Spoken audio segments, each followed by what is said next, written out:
오늘 주일에 함께 나눌 말씀은 마가복음 5장 21절에서부터 34절까지 말씀, 혈루증을 앓고 있는 여인에 관한 말씀을 생각합니다. 같은 말씀이 마태복음 9장 18절에서부터 22절까지, 누가복음 8장 40절에서 48절까지 말씀이 기록이 되어 있습니다. 먼저 말씀을 보겠습니다. 예수께서 배를 타시고 다시 맞은편으로 건너가시니 큰 무리가 그에게로 모이거늘 이에 바닷가에 계시더니, 거라사인의 지방에서부터 예수께서 이제 다시 돌아오셨습니다. 회당장 중에 하나인 야이로라 하는 이가 와서 예수를 보고 발 앞에 엎드려 간곡히 구하여 이르되 내 어린 딸이 죽게 되었사오니 오셔서 그 위에 손을 얹으사 그로 구원을 받아 살게 하소서 하거늘 이에 그와 함께 가실새 큰 무리가 따라가며 애워싸 밀더라 그랬습니다. 회당장이 나오고 그의 이름은 야이로라고 하는 사람입니다. 이때 마침 12해를 혈루증으로 앓아온 한 여자가 있어 많은 의사에게 많은 괴로움을 받았고 가진 것도 다 허비하였으되 아무 효험도 없고 도리어 더 중하였던 차에 예수의 소문을 듣고 무리 가운데 끼어 뒤로 와서 그의 옷에 손을 대니 이는 내가 그의 옷에만 손을 대어도 구원을 받으리라 생각함일러라.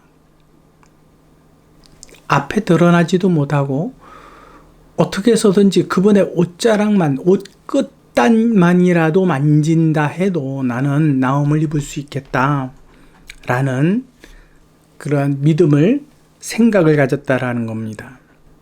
그리고 이것을 그 여인은 실천했습니다.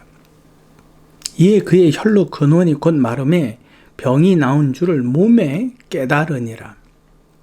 예수께서 그 능력이 자기에게 나간 줄을 곧 스스로 아시고 무리 가운데에서 돌이켜 말씀하시되 누가 내 옷에 손을 대었느냐 하시니, 굉장히 이해하기 어려운 부분입니다.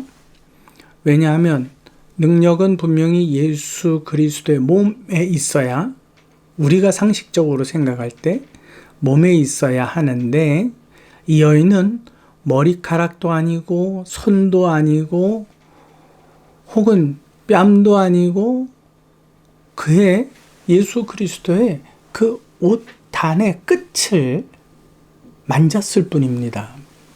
그러함에도 불구하고 그 능력이 나갔고 예수께서는 그 능력이 자기 몸으로부터 나갔다라는 것을 알고 계실 만큼, 이것은 그냥 너무 분명한 사실이고 사건이었단 말입니다. 그때 묻습니다. 누가 내 옷에 손을 대었느냐? 제자들은 뭐라고 대답을 합니까? 제자들이 여짜오되 무리가 애워서 미는 것을 보시며 누가 내게 손을 대었느냐 물으시나이까? 특정할 수 없습니다. 예수께서 이 일 행한 여자를 보려고 둘러보시니 여자가 자기에게 이루어진 일을 두려워하며 떨며 와서 그 앞에 엎드려 모든 사실을 여쭈니 예수께서 이르시되 딸아 내 믿음이 너를 구원하였으니 평안히 가라 내 병에서 놓여 건강할지어다 라고 말씀을 하십니다. 마태복음 9장 18절에는 회당장 야이로라고 기록을 하지 않고 한 관리라고 기록을 하고 있습니다. 그리고 마가복음에서나 혹은 누가복음에서는 그 딸이 죽지 않았습니다. 근데 마태복음 9장 18절에는 내 딸이 방금 죽었사오나 오셔서 그 몸에 손을 얹어 주소서 그리하면 살겠나이다 라고 기록을 합니다. 여러분, 오늘 이 말씀을 우리가 이 주일에 생각하게 됨을 진심으로 감사드립니다. 예수께서 그 여인을 찾으셨잖아요. 내 몸에서 능력을 빼앗은 그 여인에 관하여. 누가복음 8장 40절에는 그 손댄 이유와 곧 나은 것을 모든 사람 앞에서 말하니 라고 기록을 합니다. 굉장히 중요한 내용입니다. 예수께서 거라사인에 사는 귀신에 들렸던 자를 고치시고 이제 돌아오셨을 때에 회당장 관리인이 예수님을 초청합니다. 지금 내 딸이 죽어갑니다. 혹은 죽었습니다. 오셔서 좀 어떻게 좀 뭐라도 좀 해주시면 안 되겠습니까? 아주 간절하고 간곡하게 부탁을 합니다. 근데 느닷없이 등장한 한 여인이 혈류병을 앓고 있습니다. 그 여인은 12년 동안의 오랜 세월을 그 병으로 말미암아 몸과 영혼이 완전히 다 피폐해졌을 그럴 지경입니다. 근데 참 희한하게도 야이로의 딸도 12살입니다. 이 부분에서는 우리가 좀 더 광의적이고 또 확대된 해석을 좀 해보면 좋지 않을까 생각을 하고 있습니다. 여러분, 지금 예수께서는 이 여인에게 당신의 능력을 나눠주신 적이 없습니다. 그렇다면 성경은 무엇을 이야기하고 있습니까?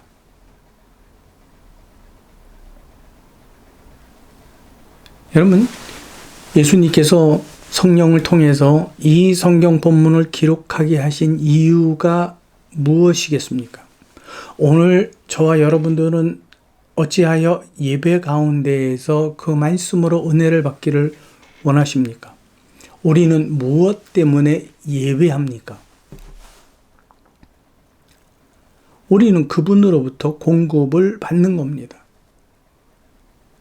은혜와 사랑과 감각을 통해서 혹은 지적 능력을 통해서 그분의 어떠함들을 능력을 우리는 취하는 겁니다. 근데 오늘 나와 있는 이 여인만큼은 다릅니다. 예수님의 것을 허락도 없이 빼앗아 갔습니다. 문제는 빼앗긴 예수께서 그 여인에 대하여 책망하지 않고 오히려 평안을 약속하셨다라는 것입니다. 우리는 과연 이 여인만큼 하나님의 것을, 그의 은혜를 강제로 취할 만큼, 빼앗을 만큼 삶의 간곡함이 있습니까? 간절함이 있습니까? 그렇게 해야지만 살 수 있을 것 같은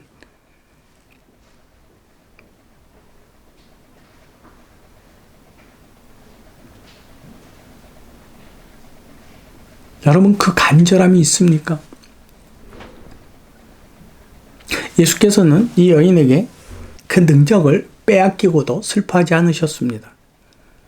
오히려 그 여인에게 위로를 주고 그 하나님의 따뜻함을 그 여인으로 알게 하셨습니다.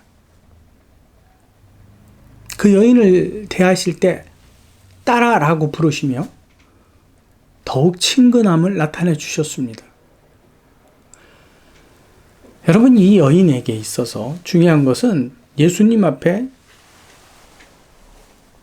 드러나게 나타낼 수 없는 흠이 있었습니다. 이 여인의 병은 부정함입니다. 그 여인의 부정은 다른 사람에게도 전가가 되는 것입니다. 그래서 이 여인은 두려웠습니다. 자기 자신을 속이고 감추고, 그래서 몰래 유대인 틈에 껴서 예수 그리스도의 옷자락을 뒤에서 만진 겁니다. 훔쳐갔습니다. 근데 예수께서 그 여인을 대하여 화를 내지 않으셨습니다. 왜요? 여기에는 중요한 사실이 숨겨져 있습니다. 그 여인이 그 무리들 앞에 서서 내가 왜 만졌고 내가 어떠한 병을 가지고 있는지를 만약에 이거를 발설했다. 정말로 큰일 날 일입니다. 왜요? 막 그 수많은 사람들을 이 여인은 부정케 했기 때문에 그렇습니다. 그러함에도 불구하고 그 여인은 예수 그리스도께서 누가 내 능력을 가져갔노? 라고 말씀하셨을 때 그 여인은 자기의 삶을 그대로 고백을 합니다. 이러한 사정이 있었습니다. 이러한 아픔이 있었습니다. 또한 이런 두려움 때문에 감히 당신 앞에 드러나지도 못하고 유대인들 틈에서 앞서지도 못하고 이렇게 뒤에서 당신의 옷자락을 잡을 수밖에 없었습니다. 근데요, 잡았는데 내 혈류에 흐르는 몸 밖으로 흘러가는 이 혈류의 근원이 말라버렸습니다. 기적이 일어났습니다. 나는 능력을 체험했습니다. 그 여인은 이것을 감출 수가 없습니다. 혈류증이었다라는 건 감출 수 있었지만 이 증거에 대하여서는 감출 수가 없는 겁니다. 왜요? 그만큼 강력했기 때문에 그렇습니다. 여러분에게는 이처럼 부정하기도 부인할 수도 없는 너무너무 분명한 하나님에 대한 경험이 있습니까? 그 경험을 갖기 위해서는 성경은 그렇게 이야기합니다. 내가 이 옷자락만 만져도 이 많은 사람들 틈을 헤집고 가 그분의 옷자락 그 끝만 만져도 나는 나음을 입겠다라는 그 간절함이 있습니까? 그 간절함으로 예배에 가십니까? 여러분, 예배는 허허실실의 예배가 아닙니다. 그저 나 좋고 나 위로받자라는 어떠한 모임과 공간이 아니다라는 겁니다. 하나님과 예수 그리스도와 나와의 이렇게 아주 간절하고 절실한 그 만남, 그 증거의 시간이 바로 예배가 되어야 하는 것입니다. 그렇기 때문에 제자들은 떡을 떼며 매 때마다 떡을 떼며 그리스도에 관한 그 은혜와 확증들을 서로 나누었습니다. 여러분, 예배 혹은 교회에 가서 그 식당 밥을 먹고자 가는 게 아닙니다. 우리는 하나님의 은혜의 떡을 나누는 사람들입니다. 그러기 위해서는요, 경험이 있어야만 합니다.